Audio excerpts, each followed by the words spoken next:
Hey there, how you doing? And welcome to Weird Spins.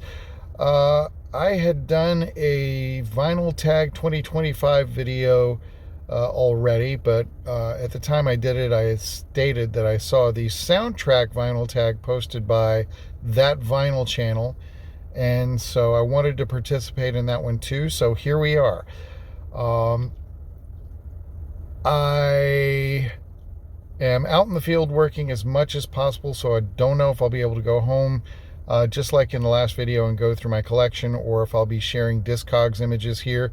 Somehow or another, I will have something to show. You'll either see supers probably kind of up in this area or filling the screen from Discogs, or I'll be able to shoot some video at home and edit it in over the top of my speaking here now. But somehow or another, you'll see either what's actually in my collection or an exact duplicate of what is in my collection from the same issue that will be posted in this video before I upload it. All right, so on to question one. What was your favorite soundtrack purchase in 2024? I'm going to go with the Return of the Living Dead soundtrack, which I think Vinyl Richie had said the same thing. Likewise, for me, it was something that went back to the 80s and just loving that funny movie.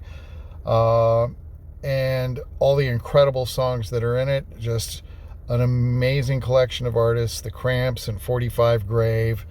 And just, wow, it's a great record. There are no bad songs on that record. He got an OG version, and it said he had gotten a glow-in-the-dark version that sounded terrible, so he didn't keep it. I never got the glow-in-the-dark version. I probably would have kept it just because that's fun, but I've said it before on this channel. Glow-in-the-dark versions, sometimes you'll get really good sounding picture discs, sometimes you'll get really good sounding colored vinyl. Colored vinyl, it's more common for it to sound great.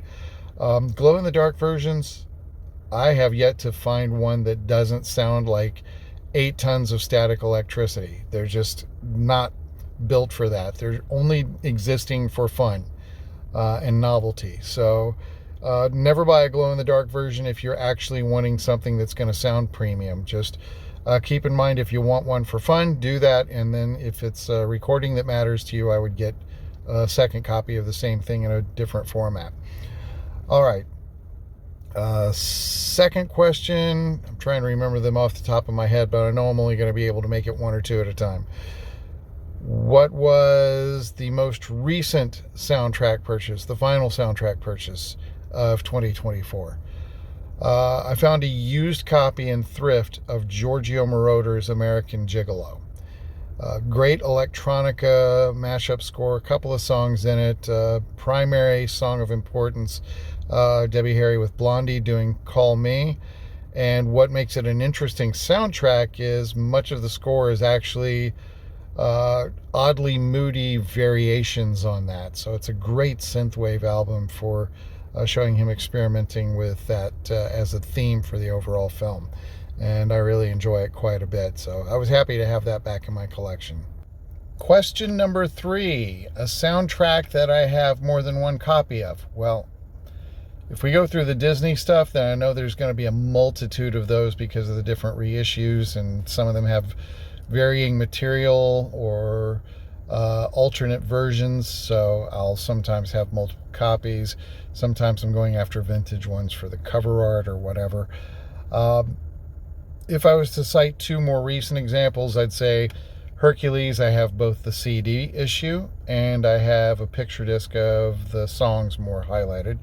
I also can say that for Lilo and Stitch, I have a CD of the overall soundtrack and the picture disc with all the songs, which is one of the niftiest ways to get some Elvis classics on a picture disc, is the Lilo and Stitch picture disc. I can also say that I have the Graveside and Blackest Heart collaboration that we did for House by the Cemetery and Manhattan Baby on a CD. I have the expanded Manhattan Baby soundtrack LP and the House by the Cemetery LP. I think Manhattan Baby was DeGord. I'm not sure. I'm not sure who did that reissue. Anyway, I do have that here, the yellow vinyl. And then there was the House by the Cemetery. I think that's a Waxworks. It's a red and black split. So I'll be able to confirm that when I pull the thing out of the collection or look it up in Discogs. And I'll just put a text up to verify it somewhere on screen. Name a favorite genre and show a soundtrack from that genre. I'm going to go with Buio Omega, released as, in some countries, Beyond the Darkness, and in the United States originally as Buried Alive. Joe D'Amato film, because I just love 80s and 70s Italian horror, thriller, and exploitation films, and that one is just tasteless and over the top. It has a great original Goblin soundtrack, and I got that Goblin soundtrack this year, and I'm just absolutely thrilled with the quality of it. It's a great pressing. Show a score from my collection any year. I was going to go for Treasure of the Four Crowns by Morricone, simply because I adore the film, and I finally found a French pressing of the LP. And I have the one sheet hanging on the wall, and I have the 3D Blu-ray. But I think I showed that before, and I'm not so sure if I've shown this one. If I did, it was early on in the channel, and it hasn't been seen for a while. Harry Robinson, Twins of Evil, beautiful orchestral score done in the old-fashioned way, where you actually sit down and compose the music to the film, and create a full symphonic suite. And it's so very well done, and so very rich, and just it's a magnificent score. Just the Treasure of the Four Crowns was done pretty much the same way, but this one is just a really nice soundtrack, and it's on a white and red multicolor vinyl. Based on pressing date, the oldest soundtrack recording that I have. That's not the date of the film's release. That's the date of the pressing of the soundtrack recording. And I don't know if this would exactly be the soundtrack recording, because back in the day you had some soundtracks that songs were performed in a specific version to work within a film that was a musical. And then there would be an alternate version for the record release that would translate better to a listening only format. So I have not seen the original film, and I do not know if these are the exact performances as they appear in the film, but it is promoting itself as basically the film soundtrack. Mario Lanza, Toast of New Orleans, 278 RPM 10-inch discs, and a bifold, kind of like a gatefold, illustrated cover. And it was pressed in 1950. I Feel Pretty. Show a cool colored vinyl or splatter from your collection. I'll go with 3, because I mean, soundtracks, most of the soundtracks I have are on colored vinyl, but there are a number of really outstandingly beautiful pressings. So there's 3 that I'll show here. One is Jeff Russo, score for Star Trek Discovery, first season. Absolutely breathtaking mix of colors on that. Also, and the cover too, just the gatefold, everything about it, it's all kind of sampled in the way that they were doing, where they would basically create the cover art, sample the cover art in order to be able to determine the colors that would go in the vinyl so that it all goes together. They did that with this, and it's really, really beautiful. Likewise, that was done with Warriors of the Wasteland, soundtrack by Goblin's Claudio Simonetti. Enzo Castellari film from the 80s, kind of a cash-in on the Road Warrior thing. And finally, Richard Band's score for Parasite in 3D from the 80s, Demi Moore's first film. Nice, eerie orchestral score, and that's also a really stunningly beautiful edition. This is a brand new release from Mystic Vault Records, so you can go and get that direct from the Mystic Vault website. It's a really, really beautiful recording to have, and they're doing great stuff. And I'm not just saying that because they're going to reissue my soundtrack that I did for Tim Ritter's Creep back in the 90s, but just I'm really amazed by the attention to detail and the quality of the product that is being put out by Mystic Vault. It's a really nice record. Show any 7-inch soundtrack or movie related record on vinyl. I don't really have a whole lot to work with here other than, I could show a flexi that I have that was done as a promo from Death Waltz of Fabio Frizzi, doing a live performance of the theme from Cat in the Brain. But it's a live performance. It's not the actual soundtrack or something that was used in the soundtrack. So that brings me down to two pieces. I've got, and both are Disney.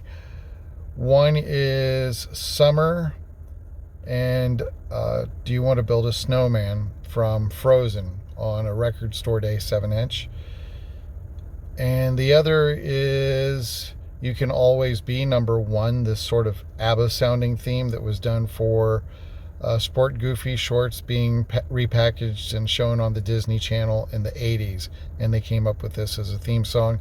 And that was exclusively a UK pressed picture disc. It wasn't released domestically in the United States, even though Disney Channel aired it with that song in the States. They just never promoted it or put that picture record out here. What is my favorite soundtrack album artwork?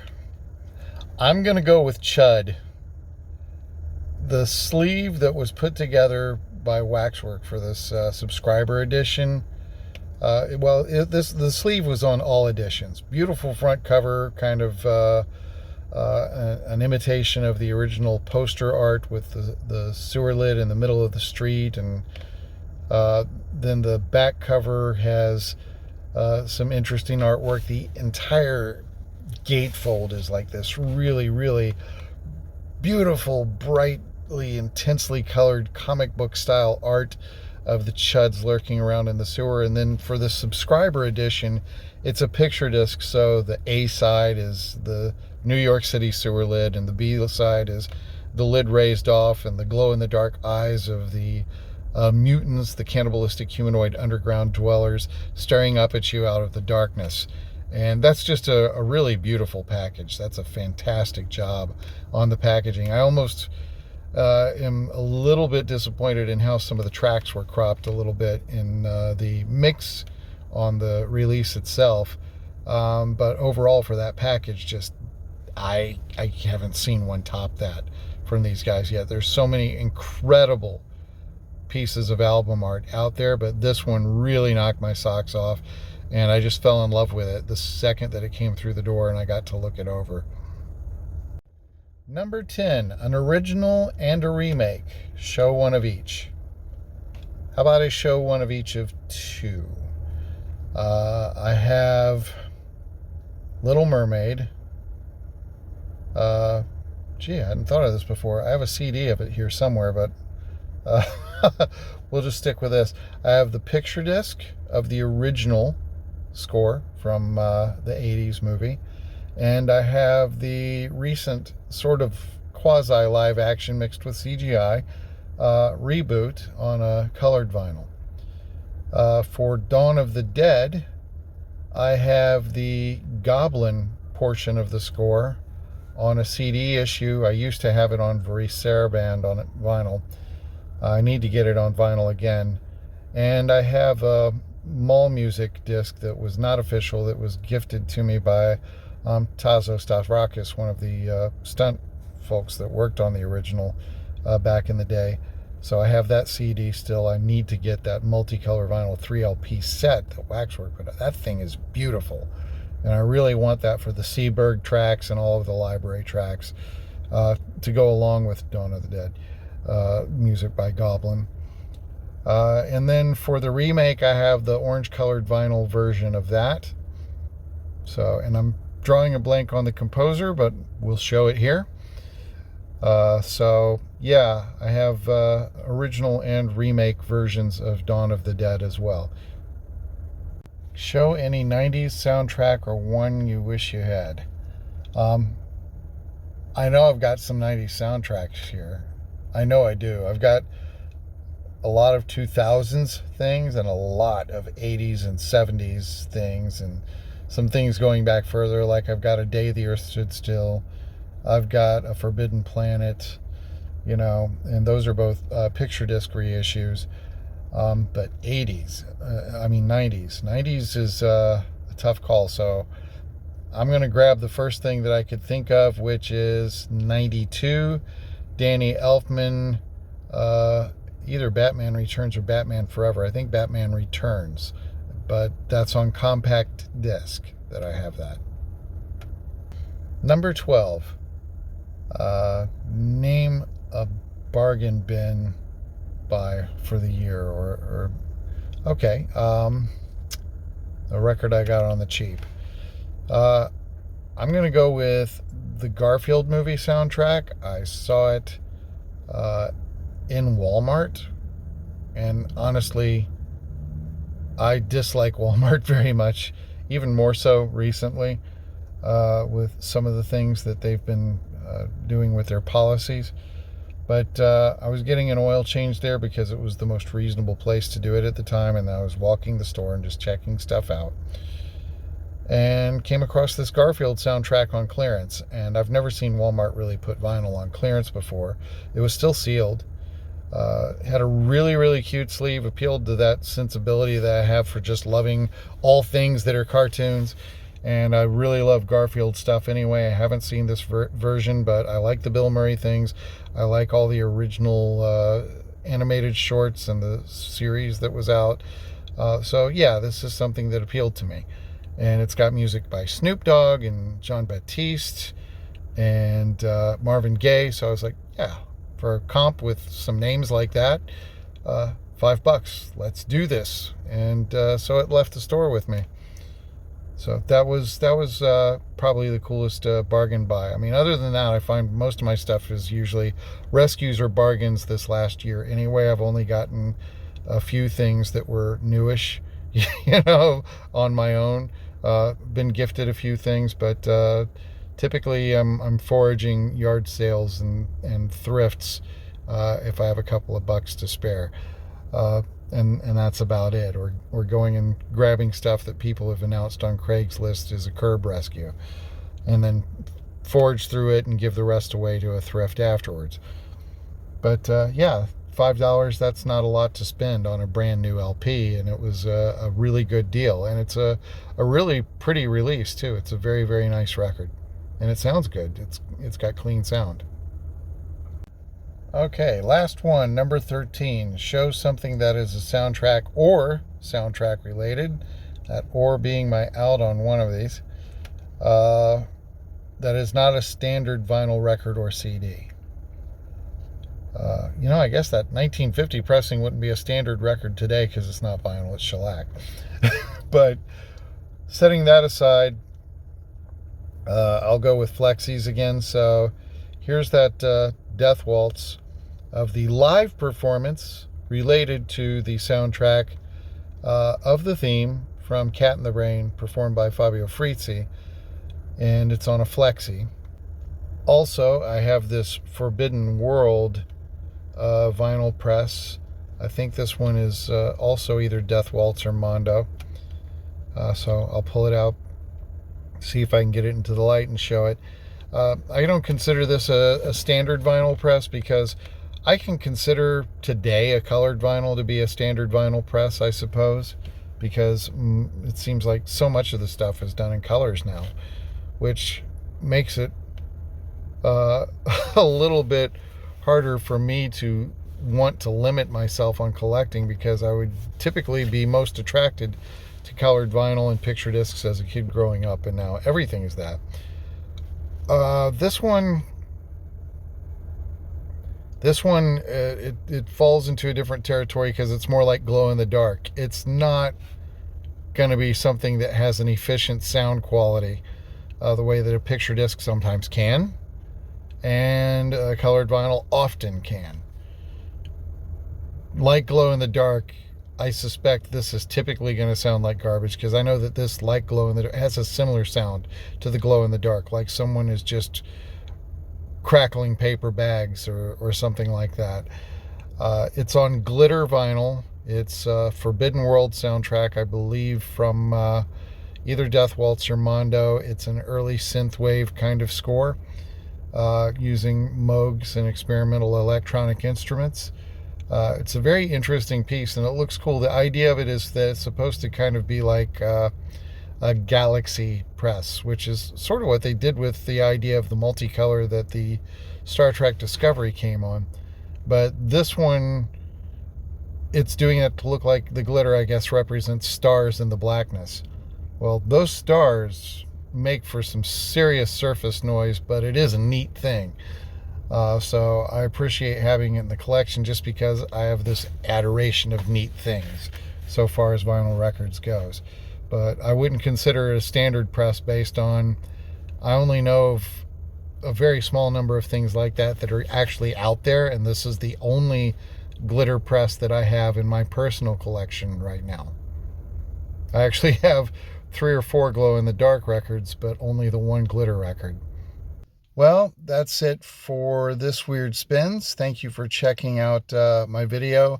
It's been a lot of fun participating in that Vinyl Channel's vinyl tag for Soundtracks 2025.